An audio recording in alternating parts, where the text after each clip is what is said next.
there's overall tenets in marketing that just don't change, like relationship building, connecting, like you're talking about. They just don't change. We're dealing with basic principles of humanity, of connectivity, of psychology.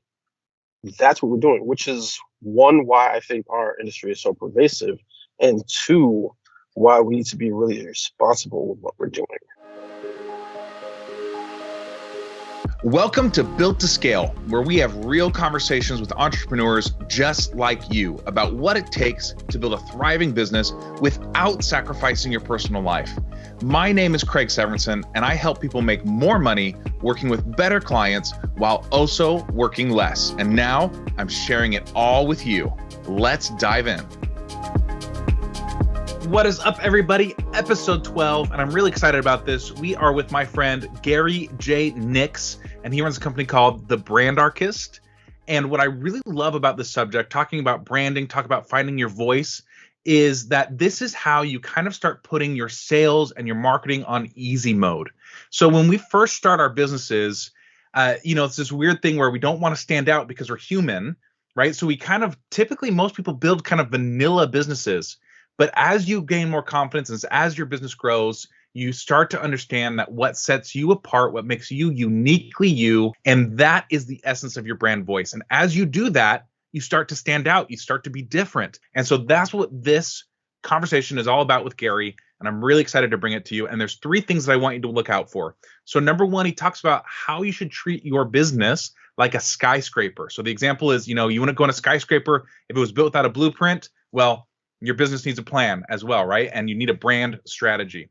Number two, the first step to working with any business of any size, which Gary has worked with some really big companies, is to develop your strategy. And number three, how to disseminate your brand message to both your employees and to your potential clients, and why that's important. So much really good stuff here. I'm really excited to share it with you. Let's dive in. I've been in the strategy game for a really long time, in the marketing game. I've been through almost every vertical, if not every vertical. I started in music, did some freelance stuff with Nike, magazine publishing, small agency, medium-sized agency, global agency, just a lot of different things.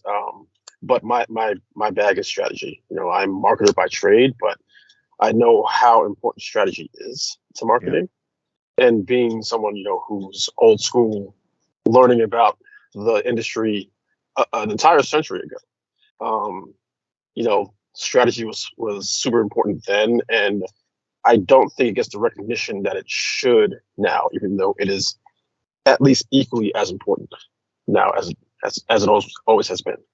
Yeah, I'm on board with you 100%, because if it doesn't matter what sort of tactic you're using or how good you're at with the tactic. If it's the wrong strategy, you're not going to get, you maybe even get traction, but it's not going to be the traction you want, right? It's not going to be get you right where you want to go. Right. You can't get to where you really want or even need to go without strategy. You can have some success, but I don't know of too many people who are running companies who just want, I want some success. That doesn't seem to be a great way to run a business. Yeah. You want to try to maximize your success, or at least that's what you should be doing. So in order to do so, you should plan. I mean, one of the things I tell potential clients and sometimes actual clients is, okay, you see that really tall building, which is easy to do when you live in New York City and are from there. But you see that really tall building? Okay, would you go into that building if I told you that there was no blueprints on how to build it? Yeah, probably not, right? Yeah, at least I would hope so. Because I know I wouldn't.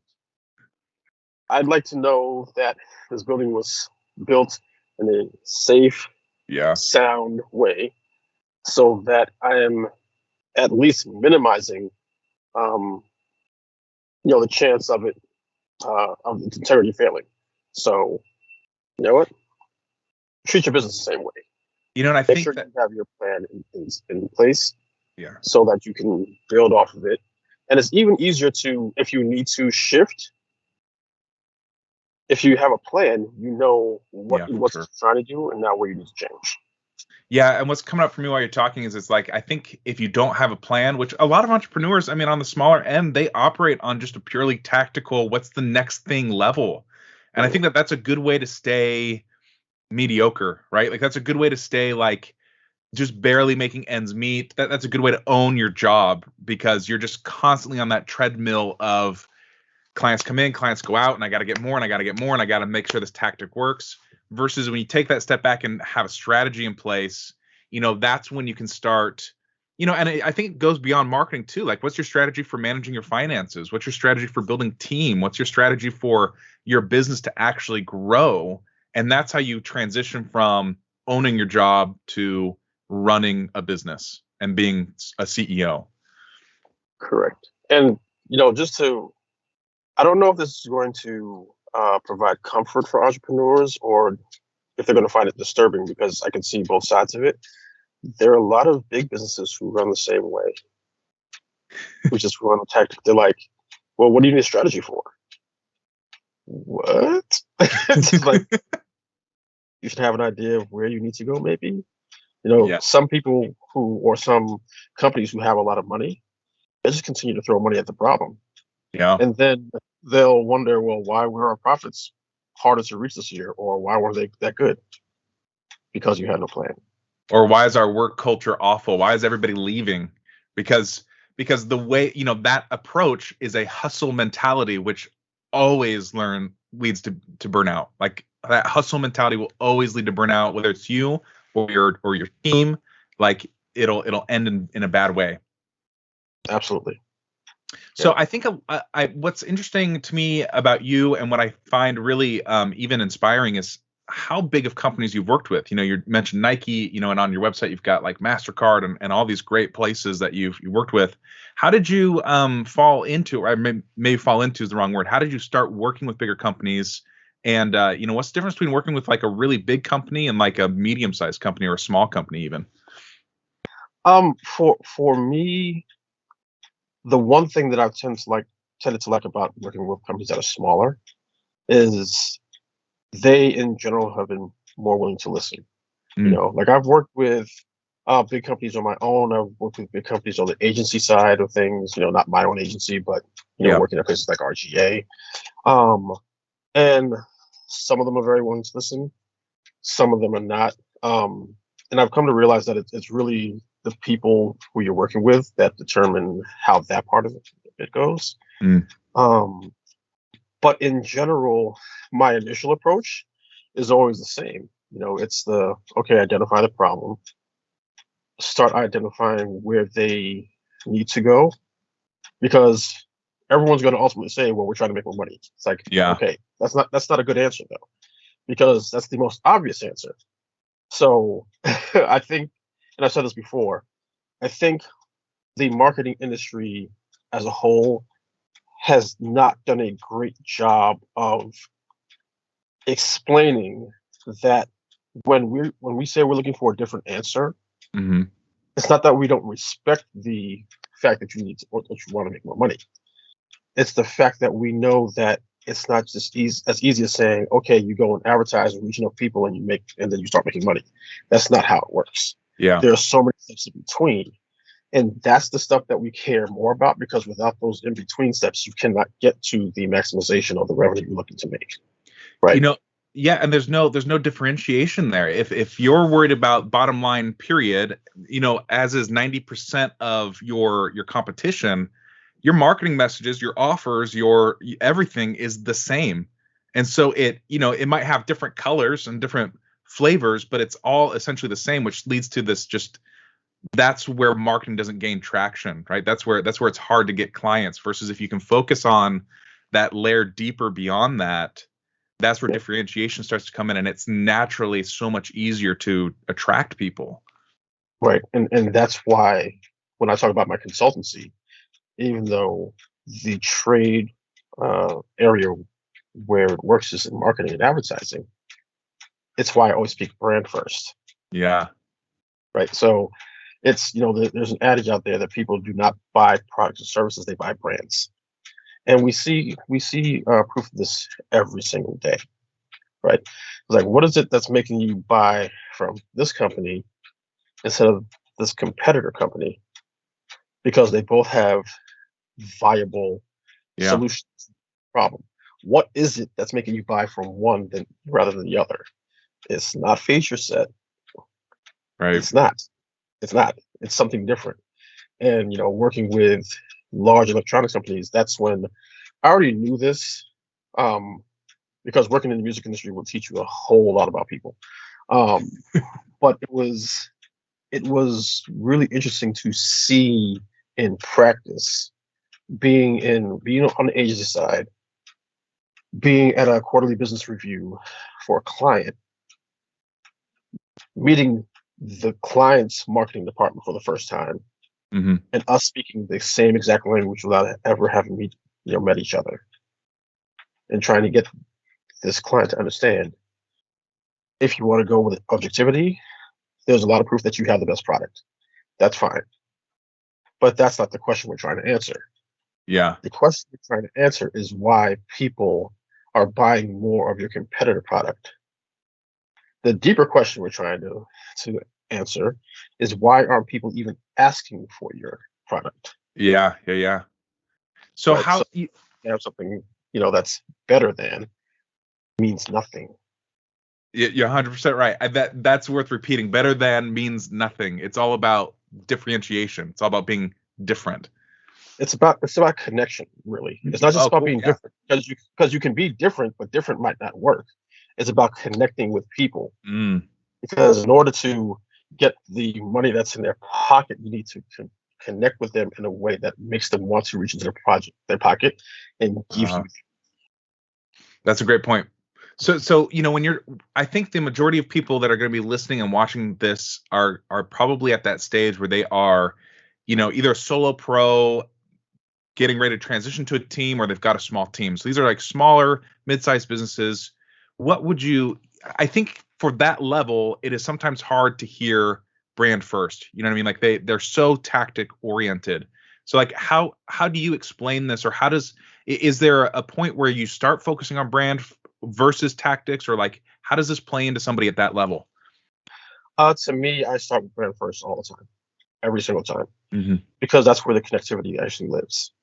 Um, what I do, and this is with companies, no matter the size, the first thing I do is I talk about what I mean by brand, because brand is a term that is so aqueous at this point, Yeah.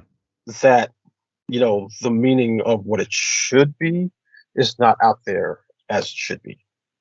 So when I'm talking about brand, I'm not talking about logo, I'm not talking about product, I'm not talking about feature set. I'm not leaving those things out either. Mm-hmm. But what I'm talking about is who your company is in its entirety. Yeah. Because people talk about, there's no such thing as brand loyalty, there's no such thing as brand personality, like brands just people, that's not a thing. Okay, yes, brands are not people, but businesses are made up of people. So people needs, humanity needs to be considered. Yeah. So when you make a friend, there's something about them that actually makes that connection work. Now, am I going to say that you should be friends with brands? No. But what I'm saying is there should be a relationship, Mm. because the other part of it is, in any business, if you're trying to sell someone, whether it's through your product or your service offering, you are now a service provider. Yeah.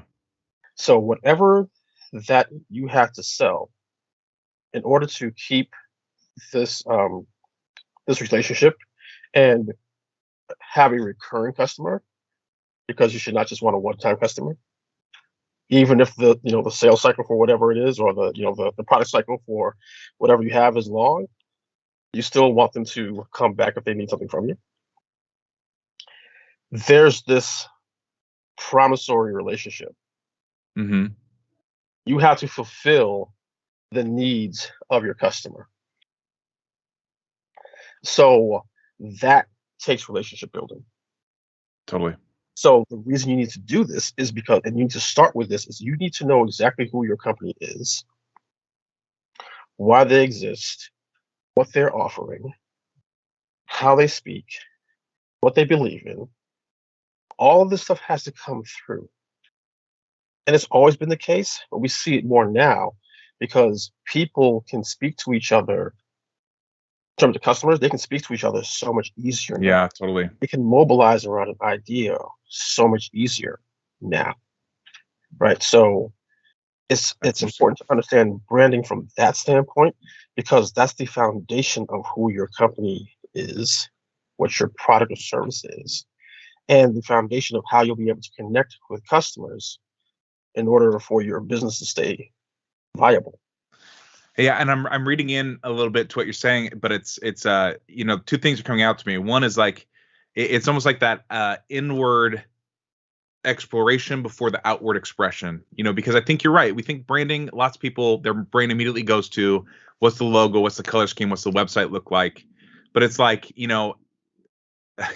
don't know if this is a weird example, but it's like, why did I grow a beard, or why do I cut my hair a certain way, or why do I wear certain clothes? It's an expression of an inward feeling, right? Like the choices I make outward are because of decisions I've made inward. And that's kind of what your brand is in your business. It's an internal decision first, and then that outward stuff is the expression of those decisions that have already been made.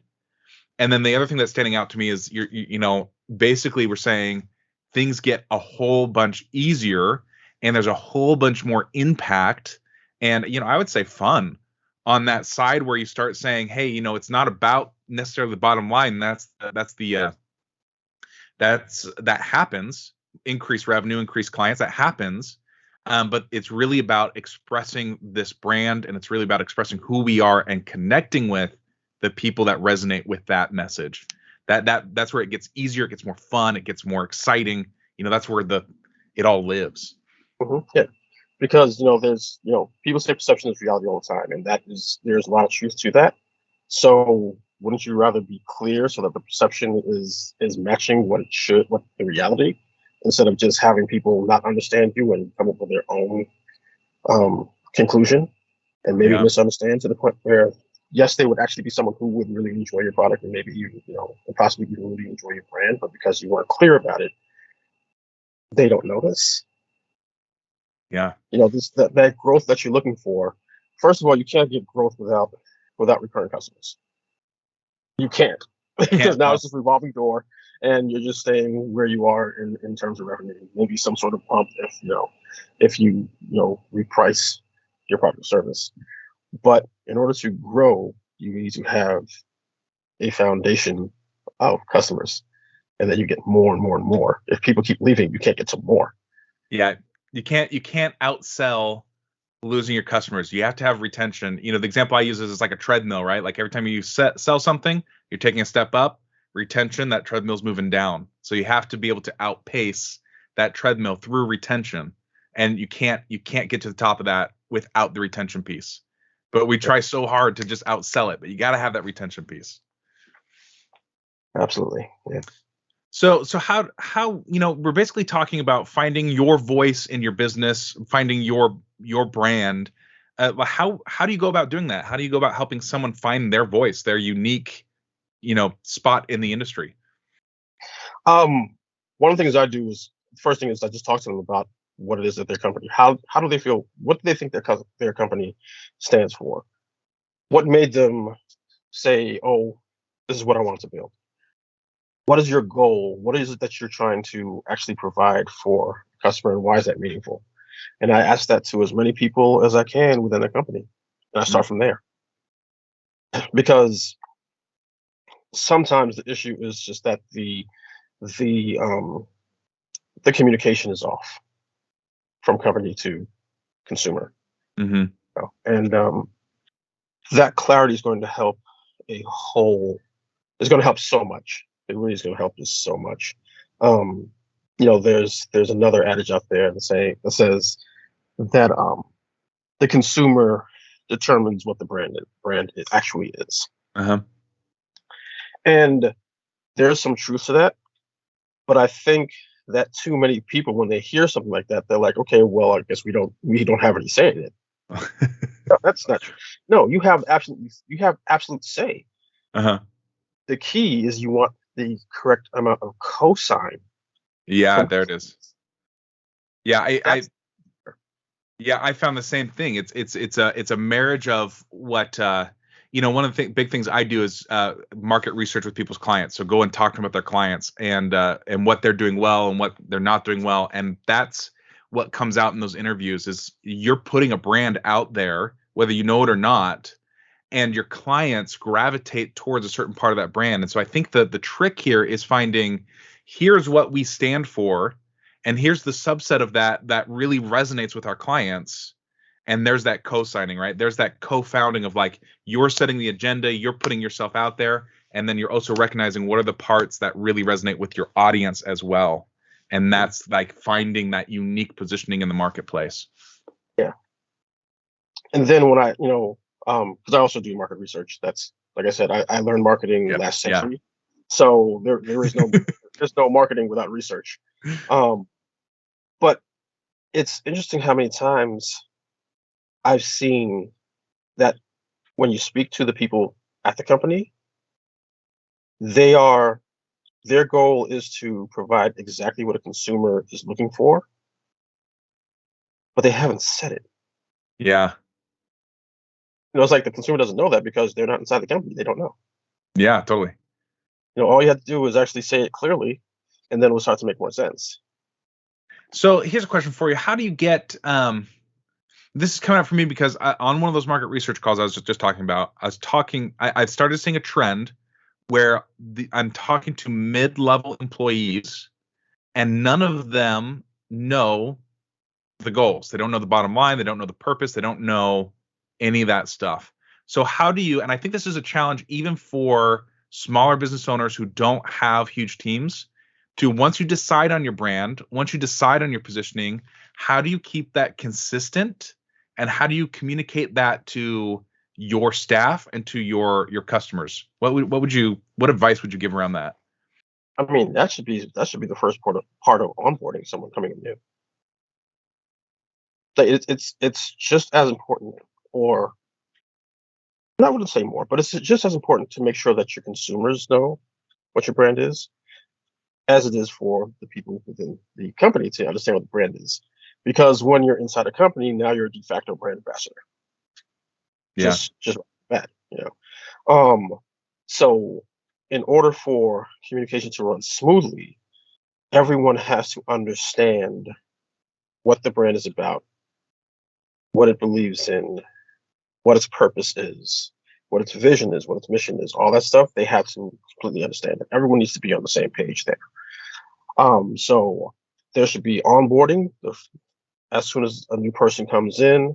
If there's some sort of rebrand or some sort of shift, where you onboard everybody to make sure everyone comes in. Like, it's so many of the kind of issues that people experience are fixed with the simplest of solutions. I love that. I love that so much because it's true. It's 100% true. We overcomplicate so much, and it's Yeah. like just what is the problem? How do we solve it? Just bam, bam. Yeah. Yeah, and sometimes the execution of said solution might not be that simple because it might just be something that takes a long time. It might be very detailed, so you have to make sure that all your I's are dotted and all your T's are crossed. But the solution itself, what needs to be done, is often really simple. It's like, well, what do people don't know? Inform them. Period. Done. Yeah, totally. What's really funny is you're talking, and I'm reminded when I worked for Disney, the very first thing Disney does, no matter what part of the company you're working for, they send you to what they call traditions, and it is essentially Disney brainwashing, right? Like you're learning all about the brand. You're learning that now you work for this company. This is how you're expected to show up. These are the things that we value. And this is, how that gets implemented. And every employee, whether they're, on the VP upper management level or they're a street sweeper at Disneyland, everybody goes to get this traditions class and they have to get recertified every once in a while. It's like something that you have to do in order to make sure that the entire company is on board with that brand statement and that brand mission.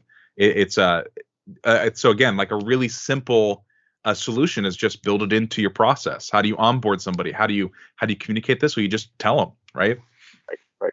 And to the entrepreneurs and smaller companies that might listen to this, it's like, oh yeah, well, we don't have Disney money. Okay, so maybe you don't take them on a retreat like Disney would. Yeah.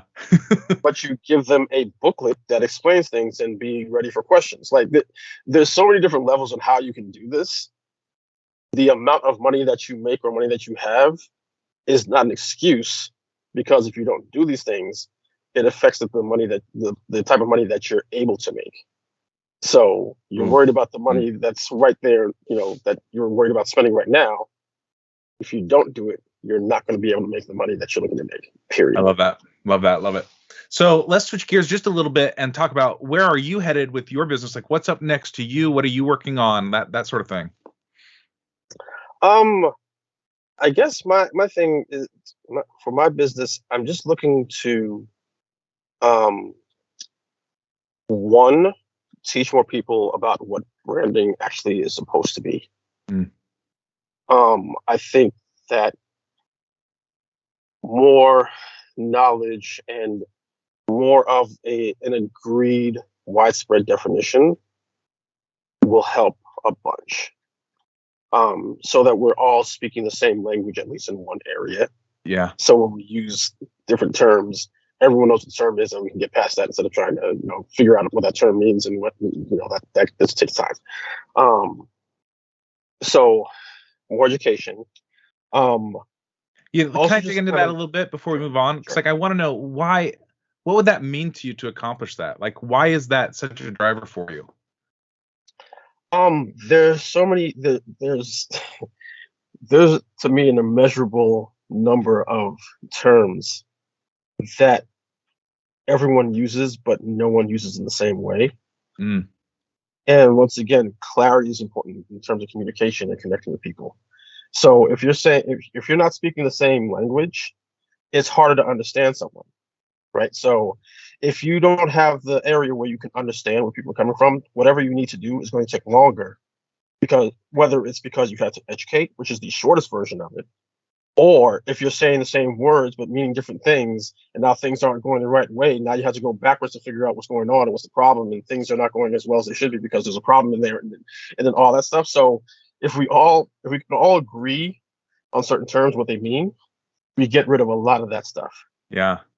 Right. And so on a personal level, on a personal level, does that accomplish, like, if we can get everyone on that same like level of like no more confusion, we understand the terms, does that help you accomplish a goal that you're working? Like what's the driver for you behind wanting to have everyone have the same language? It's literally just the clarity. It's the try to get the confusion out of the industry. Right. I mean, I'm trying to do it in a more productive way now, as an older, more mature Gary. I'm a native New Yorker. There are a lot of thoughts about native New Yorkers, about their cynicism, their sarcasm, which are all true, by the way. But I'm trying to go away from the idea I had and sort of carried out at a conference called Buzzword Bingo. Where we did a nice version of it where we literally, this panel discussion, we gave everyone bingo cards with words that have become buzzwords at the time, and we gave away prizes. My idea was a lot more sarcastic, and it was funny to me, but it probably wasn't for them. A little abrasive. But it sounds funny to me. I like it.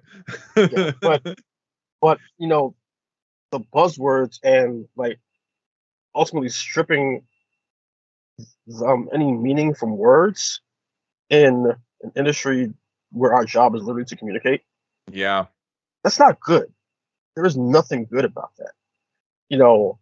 I cringe when I would hear the word innovation now. Yeah.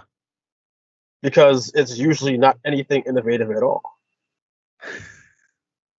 Sometimes it still is, but it's like not always. And it's like, why are you beating this word into the ground just to sound good? It doesn't mean anything then. And maybe I'm reading into this, so correct me if I'm wrong, but what I'm hearing from you too is like if we can correct this, it's ease of implementation and greater impact for us as an industry, but also like impact and ease of growth for business owners, right? Like this is actually accomplishing that goal will actually change lives in a really good way, industry wide. Yeah, and it's what I do with my clients anyway. So it's weird. So, to a certain extent, I see a strategist's ultimate job as to make themselves temporarily obsolete, Mm-hmm. right? Because we literally figure out problems, we figure out the why and how to address that. Now, thankfully, because we're always dealing with people, things will always change. So Mm-hmm. strategists completely be out of business, but any strategy, unless there's some like seismic shift of some sort, any good strategy should last for a year, Yeah. right? Yeah. So, that's my job. My job is to say, okay, this is what you do for a year. If this seems to work, we can start talking. 9 months out, we can start looking at what's probably coming up, and start planning for the following year, right? But for the most part, you shouldn't be like calling me every day to see what's going on. That doesn't mean that I ghost my clients, just to be clear. But if you're calling me that often, then I didn't do my job. Yeah, totally. And so you might even be able to argue that a good strategy, even long term, because I think to get momentum, you have to keep with the strategy at least for a year. But beyond that, the strategy is probably still viable. It's the expression of the strategy, even the tactics maybe that are switching or changing. But the overall tactics, there's overall tenets in marketing that just don't change, like relationship building, connecting, like you're talking about. They just don't change. It's the expression of those tenets that shifts and adjusts over time. Mm-hmm. I've been doing it for about 15 years now. Every marketer that I meet, I tell them to watch Hitch. Oh yeah. Hitch is the greatest marketing movie of all time. I haven't seen it in years. I'll have to go back and watch it now. That's the Will Smith movie, right? The dating movie? Yes. Yeah. Yes. And what does he keep saying? Basic principles. That's all we're working off of. We're dealing with basic principles of humanity, of connectivity, of psychology. That's what we're doing, which is one, why I think our industry is so pervasive, and two, why we need to be really responsible with what we're doing. Totally. Because we have a whole lot of power, so we should use it responsibly. Love it. Well, awesome, Gary. Thank you so much for coming. You are so knowledgeable. It was great just like picking your brain and getting to know you better and talking. This conversation was awesome. If people want to learn more about you, maybe even work with you or find out, what you do, where should they go? Sure. Well, there's my website. It's the Brandarchist.com. So TheBrandarchist.com. You can find me on Instagram at the Brandarchist, and you can find me on Twitter, where I spend potentially entirely too much time, at Mr. McFly. That's Mr_McFly. And of course, you can find me on LinkedIn as well, Gary J. Nix. Awesome. McFly, is that a Back to the Future reference? Yep. Yeah, awesome. Okay, well, thanks so much. Thanks so much for listening. If this episode helped you, share with someone who needs to hear it as well. For more information on how you can work with me and great resources for your business, head over to builttoscalehq.com. Join us next time for Built to Scale. And until then, take some fast, focused, imperfect action. I believe in you. I got your back. We'll talk soon.